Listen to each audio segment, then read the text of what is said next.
Okay, guys, welcome to another episode of the Funky Marketing Podcast. Today we are covering important topic, going a little bit wider than the last time. So we talk about bridging the gap between marketing, business development, and sales. A large topic, a topic that we talk about a lot, but we rarely go into how people implement those things. How do we actually align the departments, and how we all focus on the same goal. So my guest today to talk about it is Rob Freedman. He's the head of growth at Zuper. So Rob, welcome to the show. Hey, thanks for having me. I'm excited to be here.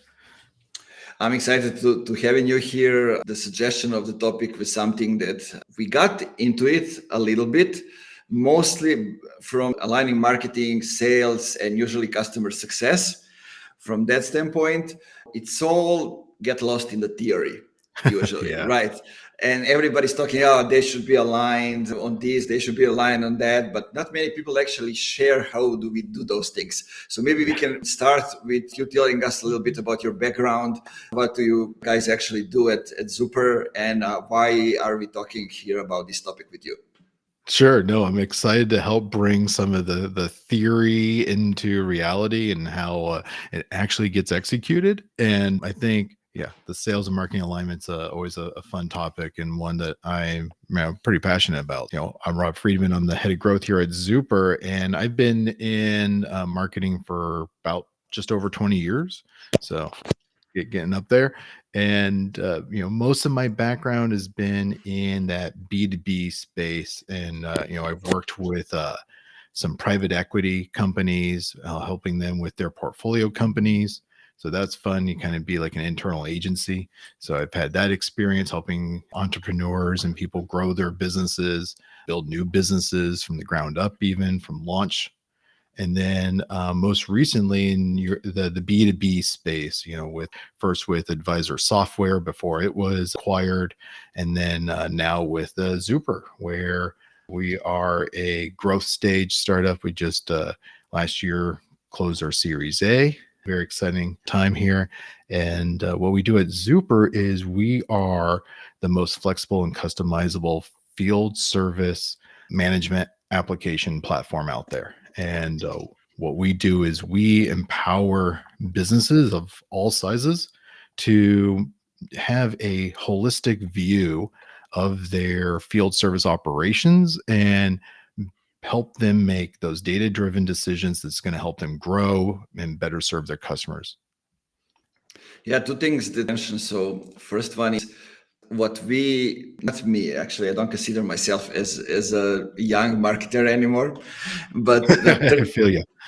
39, so not that young. It doesn't matter what I'm feeling. The reality is that I'm not that young.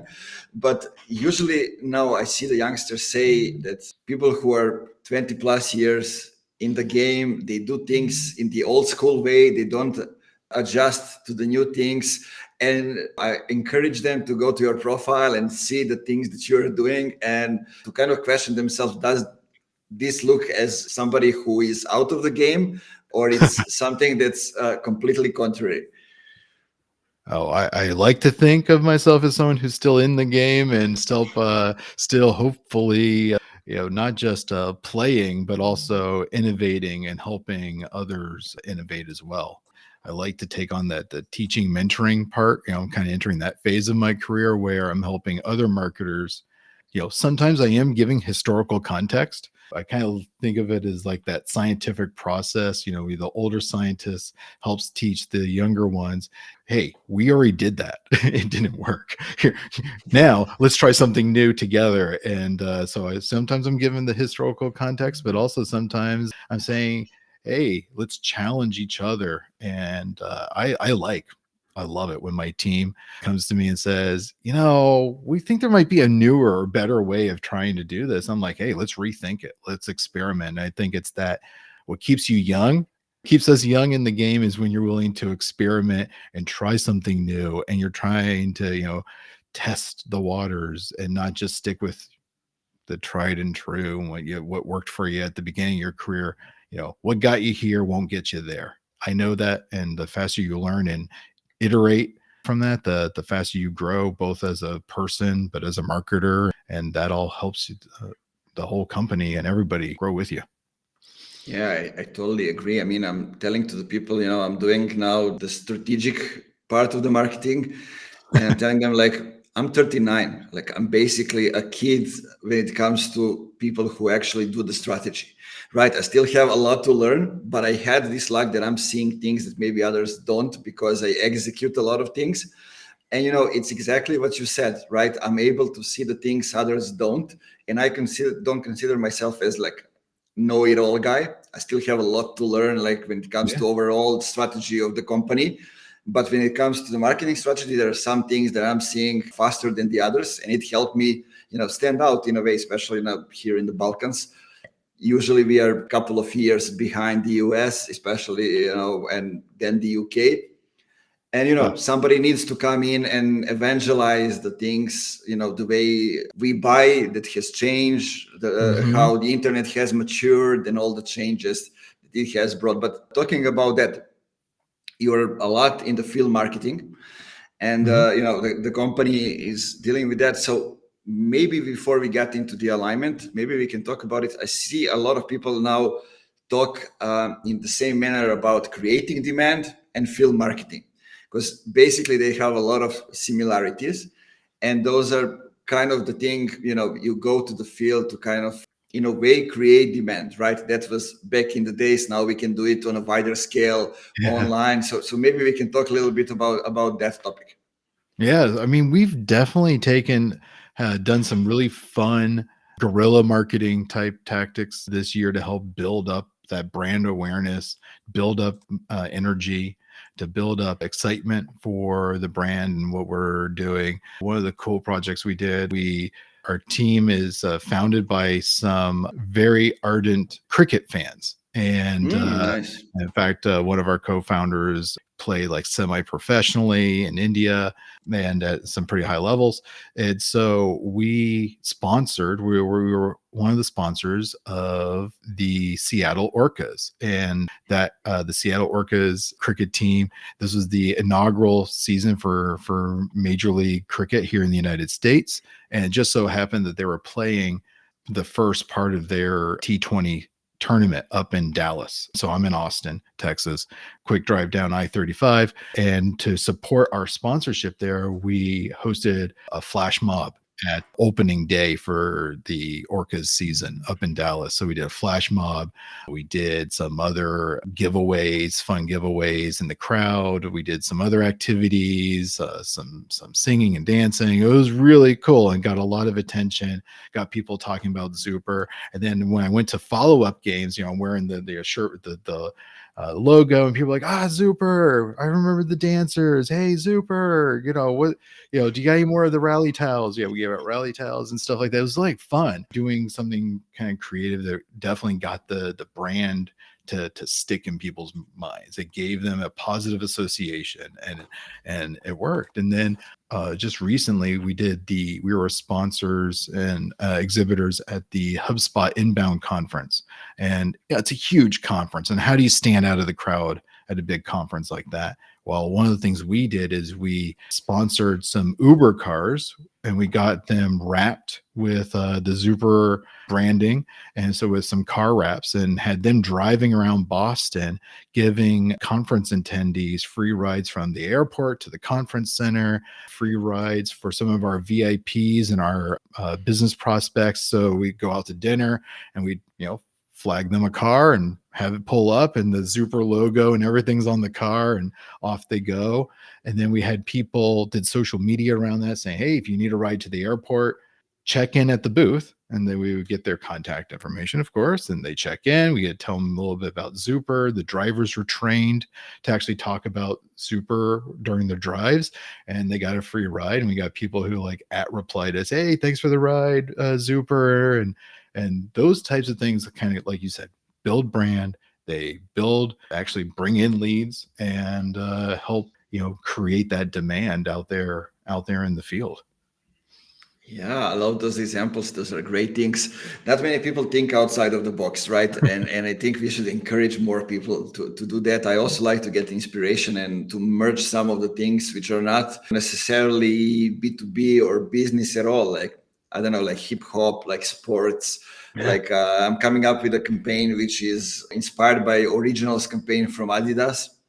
Nice. Kind of trying to bring the like there are at least 7 to 10 people who are now good in B2B here in the space by Originals. I'm going to try to tell their stories and kind of bring them to the surface, because usually they are the people who are buzzing around call when it gets hard, right?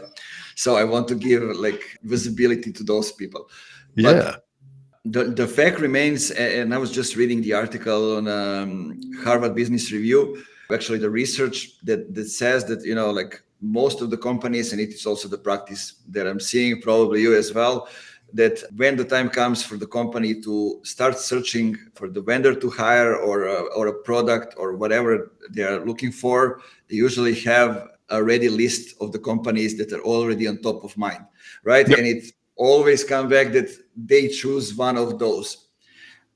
Talking about alignment between marketing and sales, where do we start to actually get to that point that that we are the one that are coming up in those lists, in those searches, and that they actually come to us to buy? Yeah. So, where to begin? I mean, there's a lot there. So, I think that sales and marketing alignment, how you start there. You start there internally by aligning on your goals and understanding who we're trying to get to, who we're trying to speak to, and who our target accounts are, and agreeing upon that. So we do take an account-based marketing approach here. And Just a question before you get yeah, into this. Do we start with the goals, or we start as we define what we're going to measure? Because the thing that I'm seeing most of the times is the founders come up with a certain mindset, and basically that mindset determines what the business model is that they're going to take, and that else determines what they're going to measure, which then determines the goal and if we have alignment or not, right? Am I on the right place? I think there's a couple ways to look at it. And one of the ways we look at things is I take a reverse engineering approach. I Mm-hmm. do look at the end goal. The end goal might be either breaking into a new industry vertical. Maybe we want to break into supporting landscapers and thinking, okay, so if our goal is to bring on 100 new landscaping clients this quarter, you know, what do we need to now reverse engineer to make that goal happen? Or maybe it's a certain ARR target, or maybe it's breaking into a new geography. Say we want to expand, like one of our expansions this coming year. We already have some good clients and partners in Africa. We're trying to use that toehold and make it a foothold and expand our footprint there in Africa. Okay, so if that's now the goal. Their goal is to have a larger presence in East Africa, in particular with the solar and renewable energy. What's it going to take what are the key geographies? Who are the partners we can align with to expand? What are the needs? What are the special needs for those countries and those regions? And do that market analysis. Who are the competitors, et cetera? And then backwards. We go from there, go backwards to build up. Okay, so these are the steps we need to take. These are the campaigns we need to build. These are the sales numbers. Maybe the conversion rate is going to be vastly different there. Maybe we're going to have a much smaller conversion rate to hit revenue numbers. We're going to have to get more leads than we would in, say, North America or Europe. And that's how we start to build out the metrics and the KPIs, the metrics that matter for that particular goal. And what I like to do is I like to break down our goals and align with sales and onboarding and the other key players in the company to determine, okay, each region or each industry is going to have its own goal, its own funnel, its own method of achieving the overarching company OKRs that we have. Yeah, and the thing that's on my mind is usually, we need to see how people are actually buying, right? And then based on that, what would be the next step? The things that I see, the mistake that companies make, they go and they look at every step as a chance to, like, let's sell them, right? And that's usually, not the time when they're ready to buy. Nope. And it's usually go like the step may be something that's is as small as, they have seen our ad 5 times. I mean, Yep. just coming up with something, but Mhm. it's enough for them to start thinking about it, right? That can be the next step. Usually when people ask, when will they be ready to buy? When they have enough information and there's and there's the right time for them to buy, right? And it might take 2 months, it might take 2 years, all depends what we are selling and where they are in their buyer's journey. Yeah. And it comes to a point where are they at in their for us in their technological evolution. So where are they? Are they, moving a company from manual paper pencil processes to a fully automated digital platform like ours? Sometimes that's a huge leap of logic.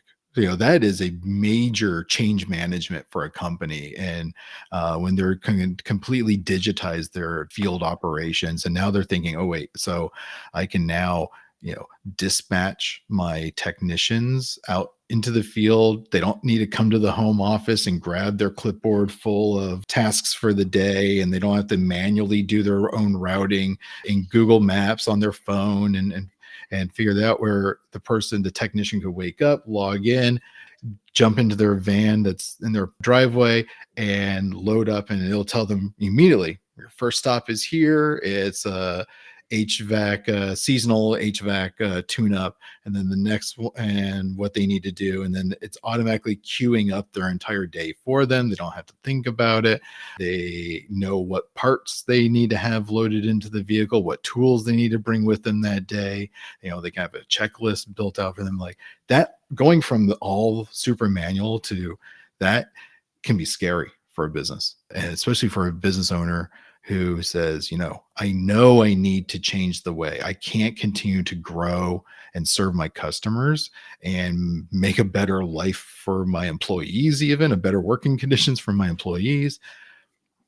But they know the paper and pencil process. They're comfortable that level of so we need to educate. So we like to, we start with the education. We start with showing them case studies and use customer stories and telling those stories about people who look like them, who were in the same situation as them in a fast growing business that's outgrown current ways of doing things, and how we've helped them. And that gives them that warm, fuzzy feeling that, okay, they can do it too.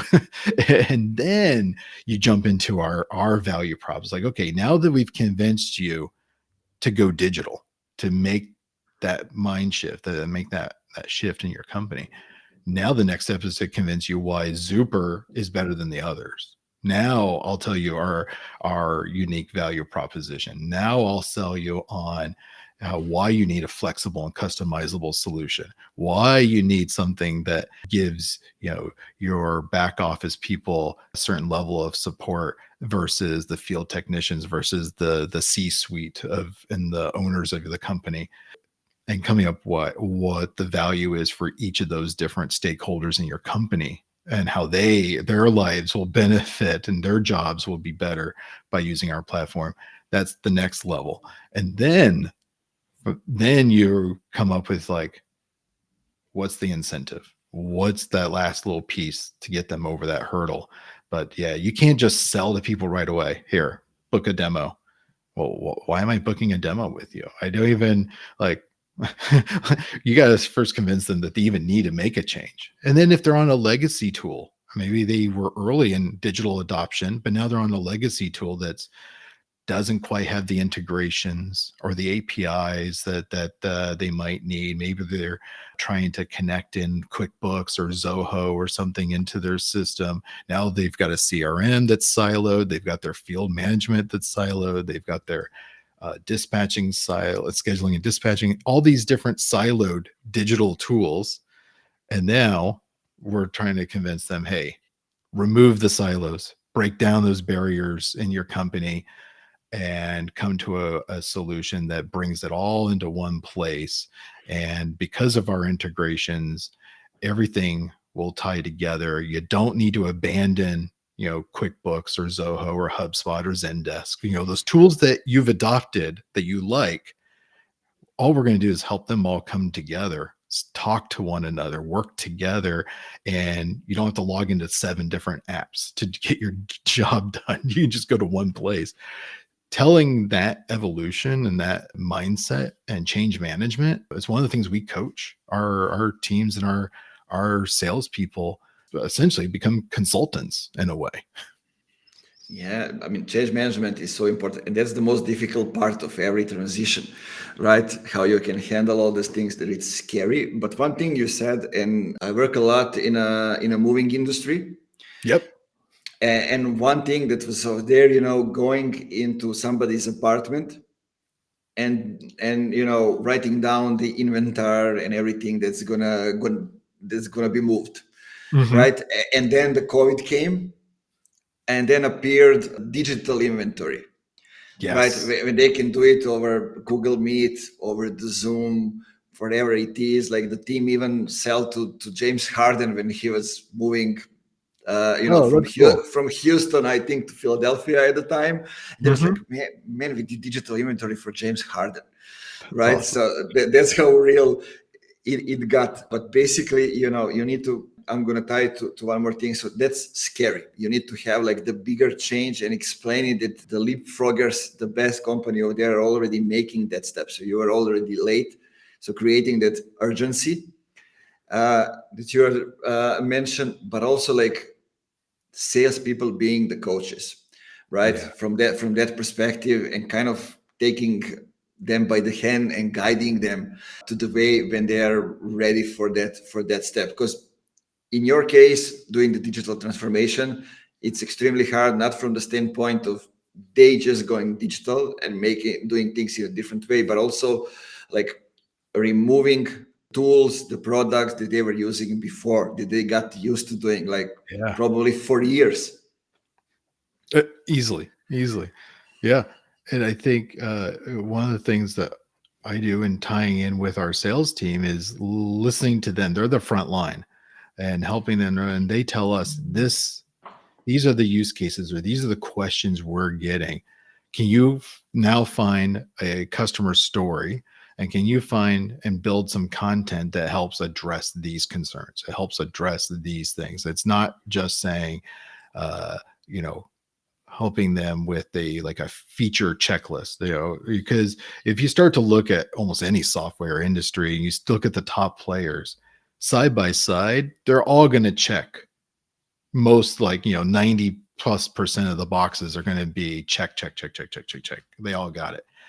What really is the differentiator is how it's put together, what that user experience is, what the service level is. Are they going to get that white glove support and experience, from someone else versus the one that we provide that's very, very top level white glove type experience? And who's going to help you get your up to speed faster, who's going to help you get that return on your investment faster, and realize all the promises of the digital transformation faster. And those are the things that move the needle. When our salespeople are talking to a prospect and they're comparing Zuper to another solution, they're like, okay, I'm down to 2 or 3 options. Why Zuper?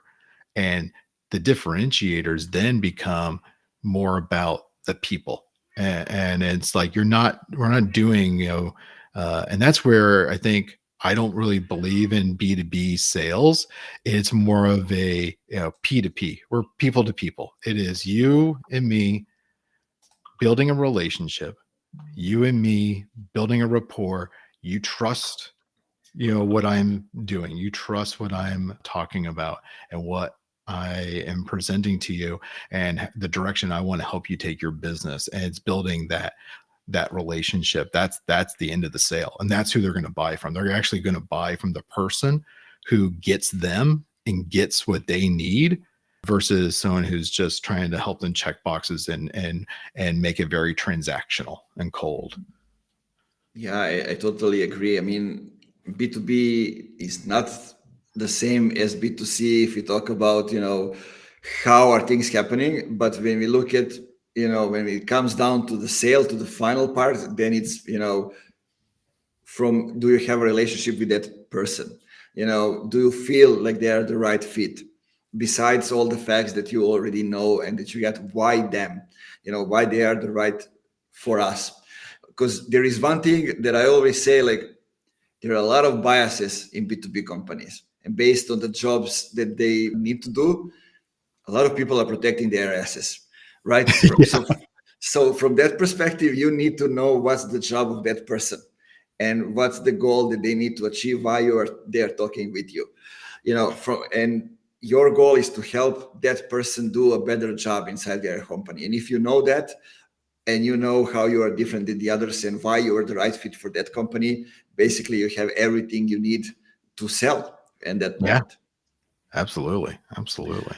But tell me one thing that I usually see as a misalignment is when we have marketing doing their job, creating the awareness, creating the brand, creating the demand, however do we call it, then we have usually the SDRs, usually with a one single task to schedule a call, right? Yeah. Yep. Now, if we said that I see that in a tons of companies, they just focus on that goal, schedule a call, because that's how they are measured, right? And they Right. tend to schedule as many calls as possible. They don't care about the quality.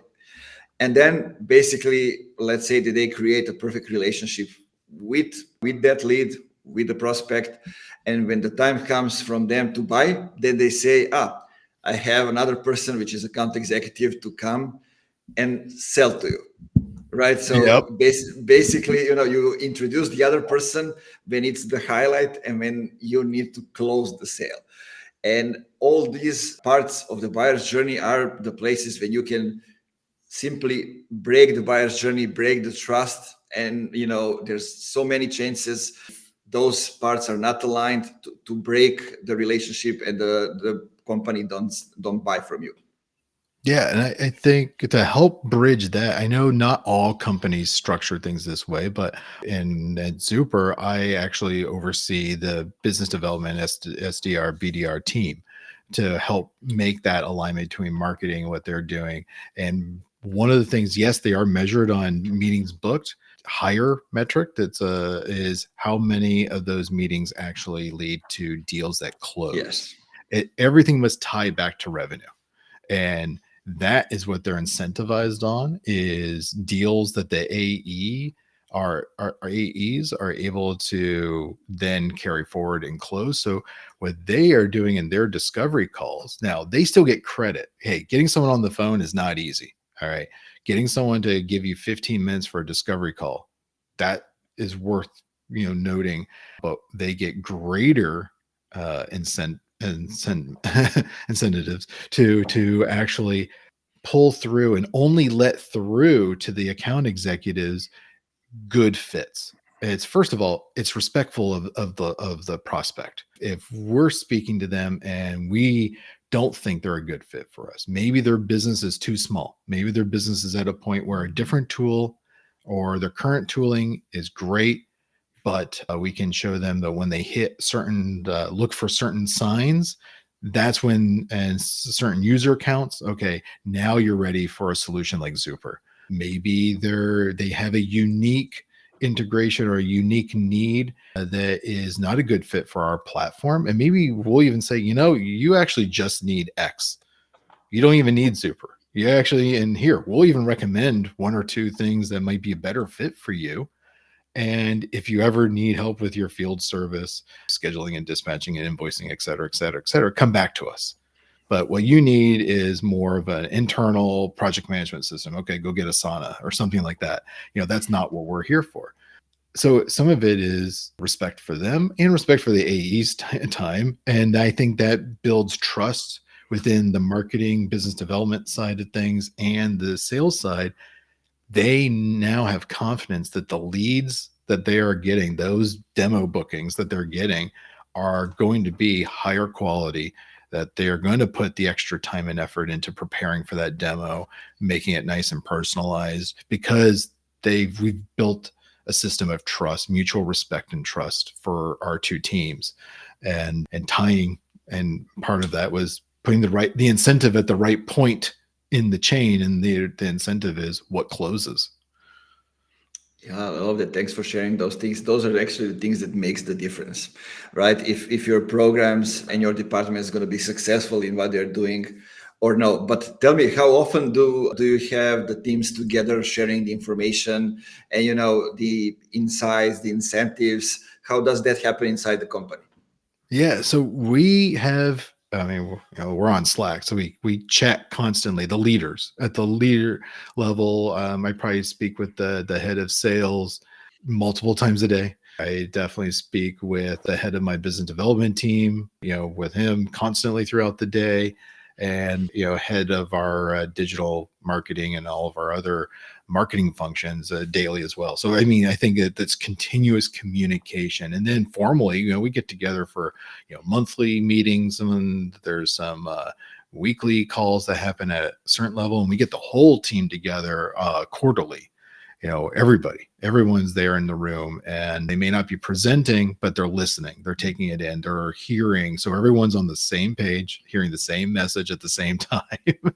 And I like to feel that we build a culture and community where it doesn't matter what you are level wise in the company. If you see a warning sign, see something, say something. If you see a missed opportunity or a gap, speak up, share it. And so I think part of it is communication. I know it sounds super simple, but it's hard to make it actually happen. It's great on paper to communicate. It's another thing to actually do it. It's another thing to commit to those, daily stand-up calls. It's another thing to commit to open availability on your calendar and having parts where it's like open office hours. Here, the Slack huddle is open.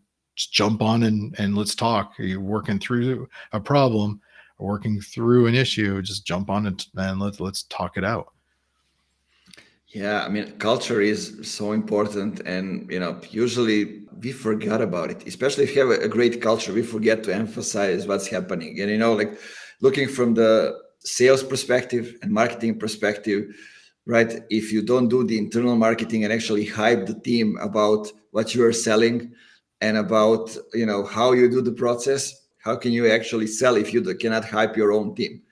Right, from Yeah. that perspective, I think that's extremely important. And also like that they know that they're, what you said, I think it's extremely important. If they see that something is misaligned, or maybe you missed the spot, the opportunity, whatever it is, or maybe there's additional chance to do something more, that they can step up and actually say, see these things, maybe this is the suggestion, how we're going to do it, what do you think about it, and just maybe spark the discussion about it.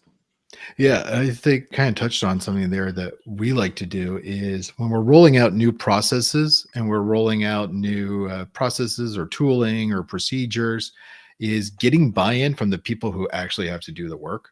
It's one thing for me to say, well, this is our new process for something. I can dictate it. And yeah, I could be a dictator, and but I don't like to. I don't think it works. I don't think it breeds a good culture, collaboration, and support. And what I find does work is when, hey, we all agree something's broken. Now let's all think about a way to fix it. And I do lean heavily on the people who are actually doing the day-to-day execution of the strategy or the process, or using the tools. Say, how would you like to structure this? What do you see works for you? Now, I have my own reporting needs. I have things that I'm responsible to for our CEO, our leadership, our board. So those boxes need to be checked. But once that's satisfied, how things are done, as long as it gets the results and I'm able to give my reporting and my insights, then let's just work the way that we all agree on. And then getting buy-in. And also, it makes change management a lot easier when the people who are having to, I guess, do the change help make the process, and it's easier to adopt something that you create than that's something that's just handed to you. I love that. So tell me, do you have a process in which like the teams share the success? Because I know that those things might be the trigger that, motivate them to do even more. For example, like now, sales, they pretty much know what they are doing, right? Because they're Yeah. talking directly to the customers. But for example, like marketing does this team great. How do we actually inform the others in the team that they are actually successful in their part of the job? Actually, I'm glad you brought that up. Just today, we were celebrating in one of our Slack channels, congratulating one of our junior writers. He's just started with the company, I want to say like 4 or 5 months ago.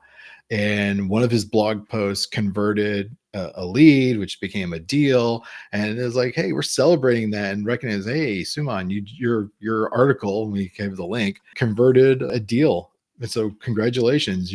Some of a content piece you wrote is starting to rank high in the Google keywords, and so it's those little celebrations that we do, and recognizing when they've contributed something is a lot of fun. And our sales team is great.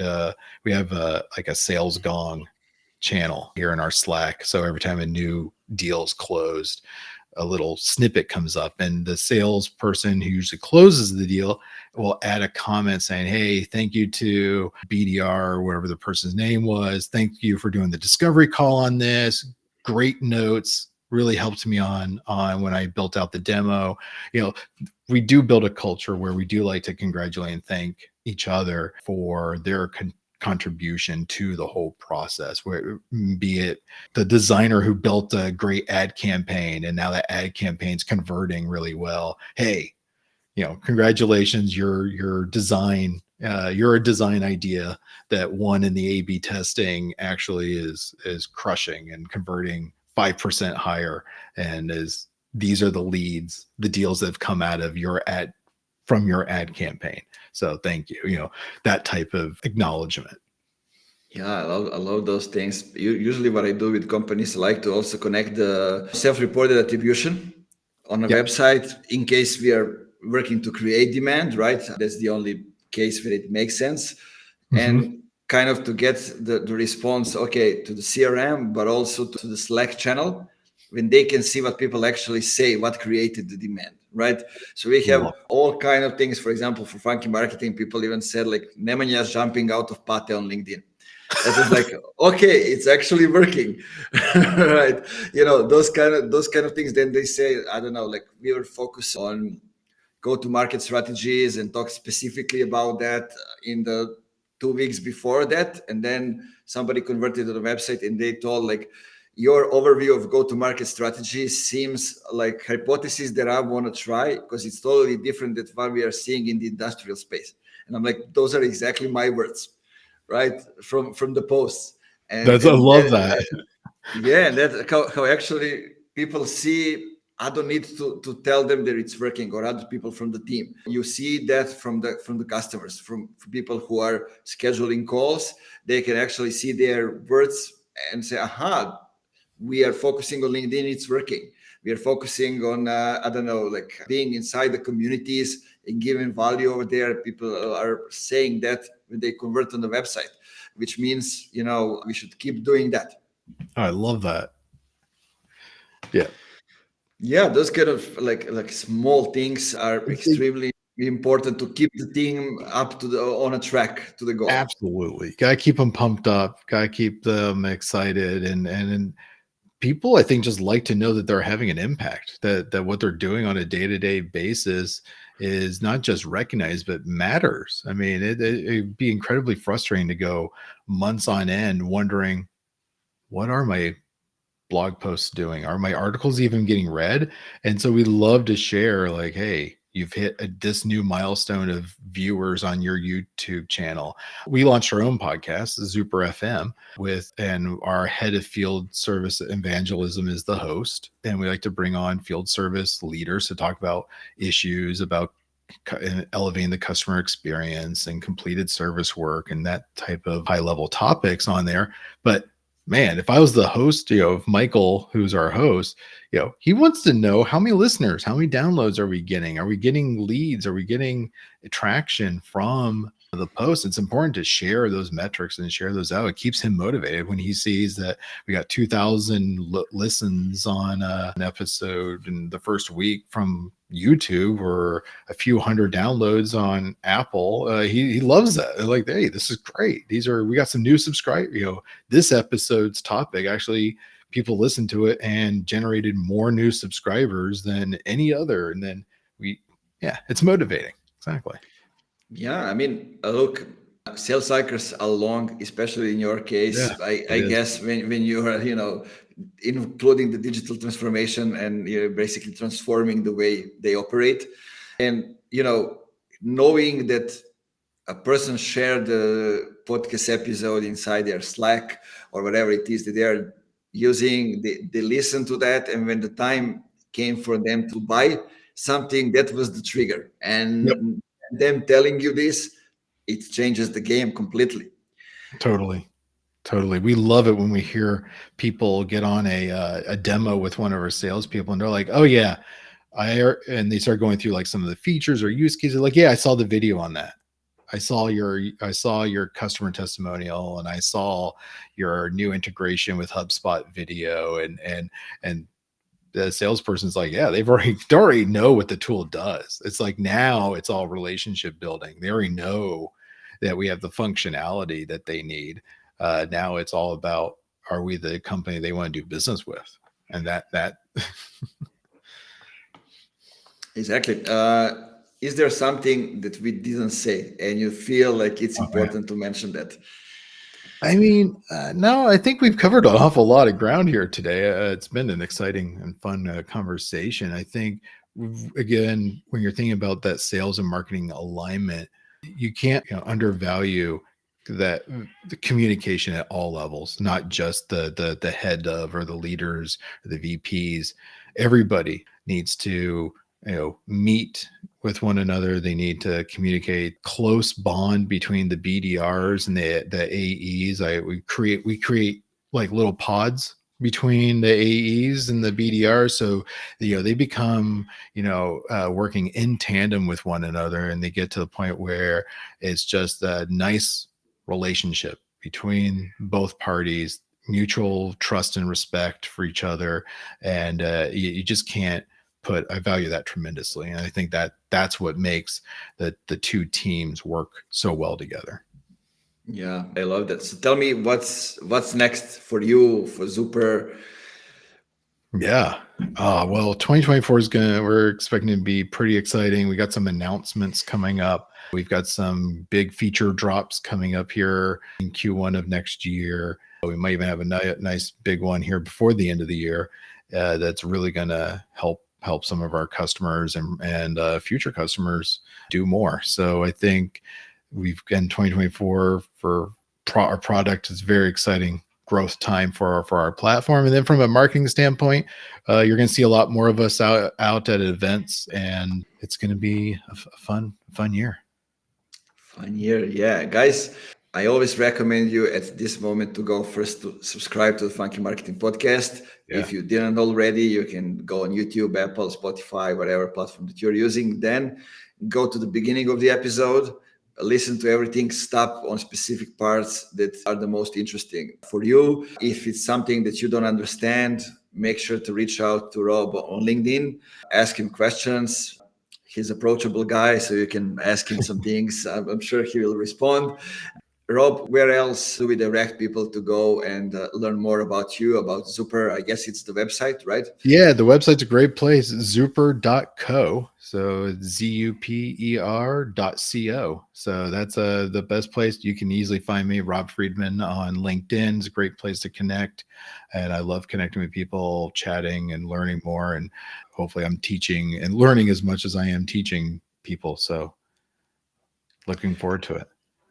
I love that. Well, thanks again for Thank you. spending like this 45, 50 minutes Yeah, it's with been fun. me, It with flew the by. audience, chatting about things. We'll repeat that in the next couple of months and see where you are getting and how is the things that you have planned, how is it all uncovering. And for you guys, see you in the next episode. And as I always say at the end, keep it funky. Bye-bye. Bye-bye.